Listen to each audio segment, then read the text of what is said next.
Algo curioso acontece com a mídia que critica as cotas raciais. Não vou dizer que toda a mídia, mas grande parte dela, e principalmente mídia de grande poder de comunicação, é que enquanto ela critica a, a intenção, o objetivo das cotas raciais de dividir o Brasil entre pretos e brancos, tornar o Brasil em um país bicolor, ao mesmo tempo ela mantém um linguajar que de um Brasil bicolor. Isso é muito comum, a gente observa isso diretamente continuamente, repetidamente, nos sites, na mídia, na televisão, no rádio, em publicações de diversos tipos. Por exemplo, esse artigo aqui da revista Veja, chamado Aprendizado Necessário, ele cita aqui no seu texto, ele cita num trecho claramente isso. Observe essa passagem do texto. Recentemente, um comitê da USP rechaçou a matrícula de 12 estudantes que se autodeclararam cotistas, por considerar que eles não atendiam aos requisitos para ter direito a uma vaga destinada a pessoas pardas ou negras. Observa aqui que a revista, inclusive, usa o termo negro. Né? Na realidade, a lei de cotas, elas são, ela se refere a pretos, ela não cita o termo negro. A avaliação, continuando, a avaliação é feita a partir das características físicas e não da sexualidade dos candidatos. A justiça acertadamente pediu a reintegração de ambos. Os meninos sofrem na pele por serem pardos. Aos olhos da sociedade, não são negros o suficientes para terem acesso imediato à positiva engrenagem das cotas. Ou seja, ele associa o pardo a negro, o texto associa o pardo ao negro. E como se a sociedade, no caso ele fala de um modo genérico, né, num país como o nosso, como se a sociedade visse pardo como sendo necessariamente um descendente de pretos. Quer dizer, então todo pardo fosse um meio preto.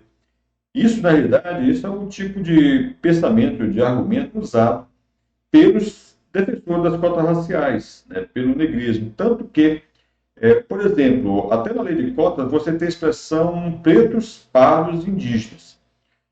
Essa expressão é bastante significativa, porque se você fosse usar a ordem alfabética, seria indígenas, pardos e pretos.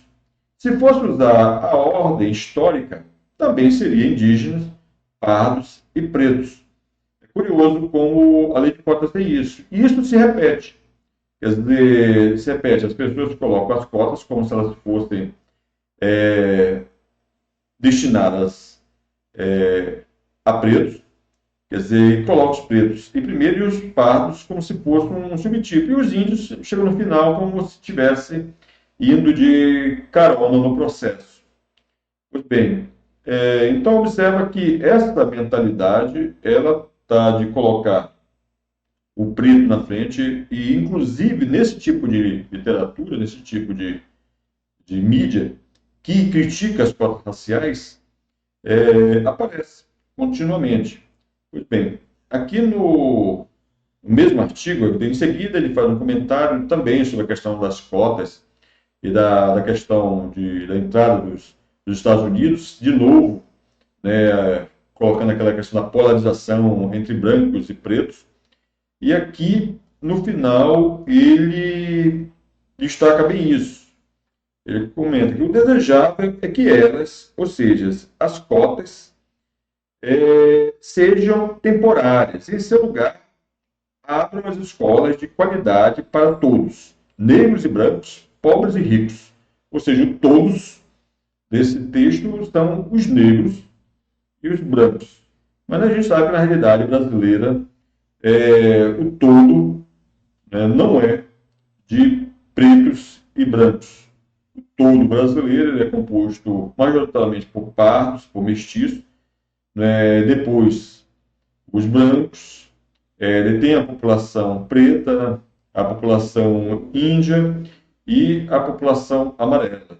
No caso, por sinal, dos estados do Amazonas e no estado de Roraima, a população índia, ela é autodeclarada índia, é mais numerosa do que a população autodeclarada preta.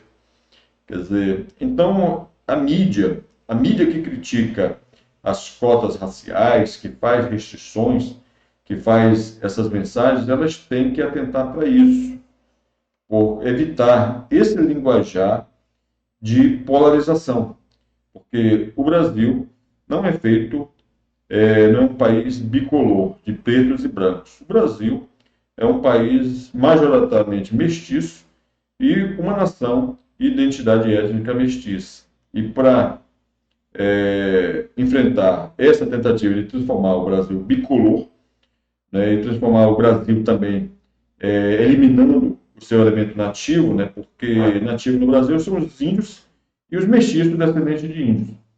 Pois bem, na realidade, quando a pessoa transforma o Brasil num país bicolor, você está eliminando do Brasil também sua identidade índia, sua origem índia.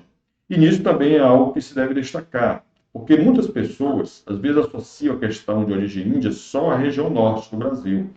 E não é verdade, porque em todo o Brasil, primeiro o Brasil era todo ocupado por índios. Depois, esses índios se misturaram com os brancos e deram origem aos primeiros partos, que também eram de origem índia. Então, em todos os estados do Brasil, existe uma base, um fundamento índio.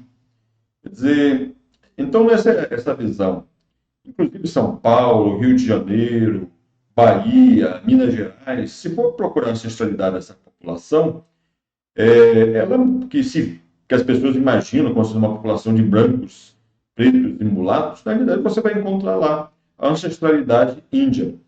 A cultura cabocla do norte tem também a cultura cabocla de São Paulo, a cultura caipira de São Paulo. No Rio Grande do Sul também está a figura do gaúcho, o próprio gaúcho. O nome vem da ideia de mestiço, mestiço de índios com brancos.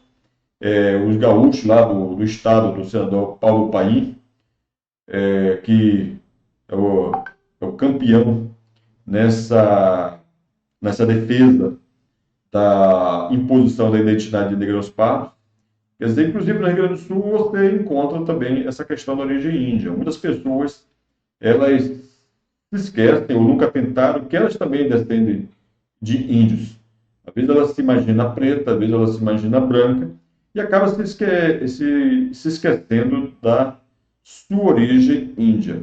Então, é preciso realmente acabar com essa ideia de um país, de um Brasil bicolor, o mito do Brasil bicolor.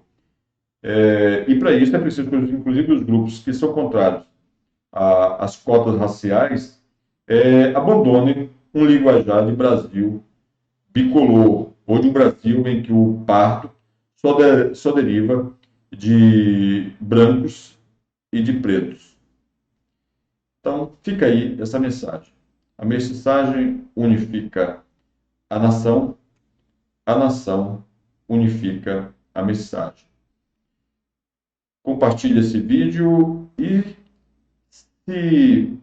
siga o canal do Nação Mestiça para ter sempre informações sobre o povo mestiço, sobre a mensagem e sobre atualizações de assuntos de interesse para a comunidade.